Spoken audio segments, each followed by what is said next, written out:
আপনারা জানেন যে গতকাল একটা আমাদের দক্ষিণগঞ্জ থানা এলাকায় রূপালী ব্যাংকে একটা ডাকাতির ঘটনা ঘটেছে। এই সঙ্গে গতকাল রাতেই ব্যাংকের কর্মকর্তা বাদী হয়ে একটা মামলা দায়ের করেছেন। এটা মামলাটা হচ্ছে আসলে 394 ধারায়, এটা দস্যুতার একটা ঘটনা। আসলে ডাকাতি এবং দস্যুতার মধ্যে যে পার্থক্যটা আছে, বেসিক পার্থক্যটা হচ্ছে আসামির সংখ্যা। 5 জন হলে ডাকাতিতে চলে যায়, 5 জনের নিচে হলে দস্যুতায় আসে। একই ঘটনা ঘটলে সেটা দস্যুতা হয়, তাই আমরা দস্যুতার দ্বারাই একটা মামলা নিয়েছি। আসলে এই বিষয়ে গতকালকে আমাদের ঢাকা জেলার সম্মানিত পুলিশ সুপার মহোদয় বক্তব্য দিয়েছেন এবং মোটিভ সম্পর্কে বলেছেন। আসলে তারা বিভিন্ন ফ্যান্টাসির কারণে এবং তাদের আইফোন কিনতে হবে, এই কারণে বেসিক্যালি টাকার প্রয়োজনে তারা পরিকল্পনা করে এই ডাকাতির দস্যুতার সংগঠনটা ঘটেছে এবং 3 জনই জড়িত ছিল। এর বাইরে অন্য কোনো লোকের সম্পৃক্ততা আমরা এখন পর্যন্ত পাই নাই। না, এখনো সিসিটিভি ফুটেজটা পাই নাই।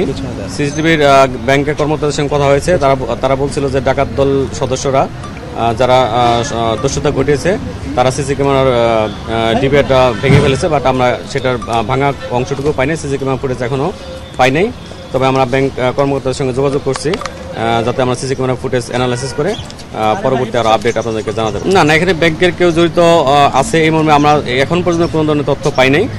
আর সিসি ক্যামেরা ফুটেজের যে কথা বলা হচ্ছে, আমরা ওই ব্যাংক ভবনের চারপাশে আমরা তন্ন করে খুঁজেছি এবং ব্যাংক ভবনেও খুঁজেছি এবং কর্মকর্তাদের সঙ্গে কথা বলেছি। তারাও আমাদেরকে ওই ডিভিআরটা, সিসি ক্যামেরার যে ফুটেজ যেখানে সংগঠিত ডিভিআর, সেটা তারা আমাদেরকে দিতে পারে না বা আমরাও সেটা পাই নাই এখন পর্যন্ত। তাদেরকে জিজ্ঞাসা করেছি, তারা এই বিষয়ে সুস্পষ্ট কোনো মতামত দেয় নাই এখন পর্যন্ত। বয়সের একটা বিষয় আছে, তাদের বয়স অলমোস্ট কাছাকাছি।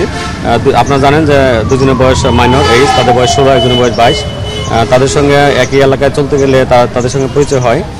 পরিচয়ের পরে তারা প্ল্যান করে এই ডাকাতির এবং দস্যুতার সংগঠন ঘটিয়েছে।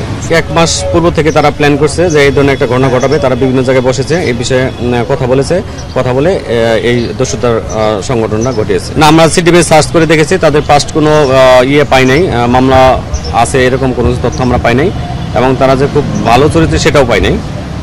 এখন এই মামলা হয়েছে, মামলা অনুযায়ী আমরা পরবর্তী আরও বিস্তারিত জিজ্ঞাসা করলে আমরা আরও ডিটেলসটা এখন মামলা হয়েছে, মামলায় আমরা তাদেরকে 7 দিনের রিমান্ড চাচ্ছি। বিজ্ঞ আদালত রিমান্ড মঞ্জুর করলে তাদেরকে আমরা বিস্তারিত জিজ্ঞাসা করে আরও আপডেট আপনাদেরকে জানাবো। আমরা 3 জনের রিমান্ডে যাবে, 3 জনকে আমরা রিমান্ড চাচ্ছি। সেক্ষেত্রে আদালতে সোপর্দ করবেন কটায়? আজকে আমরা আদালতে পাঠাবো, দুপুরের মধ্যে আদালতে পাঠিয়ে দেবো। যেমন সিসি ক্যামেরা ফুটেজটা আমরা এখনো পাই নাই।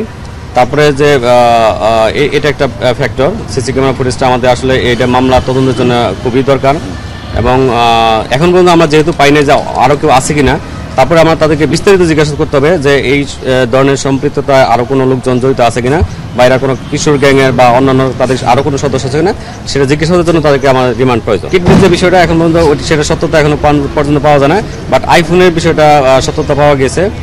আর অস্ত্র কোথা থেকে কিনেছে সে সম্পর্কে আমরা জিজ্ঞাসা করেছি, এখনও সেটার তথ্য পাই নাই।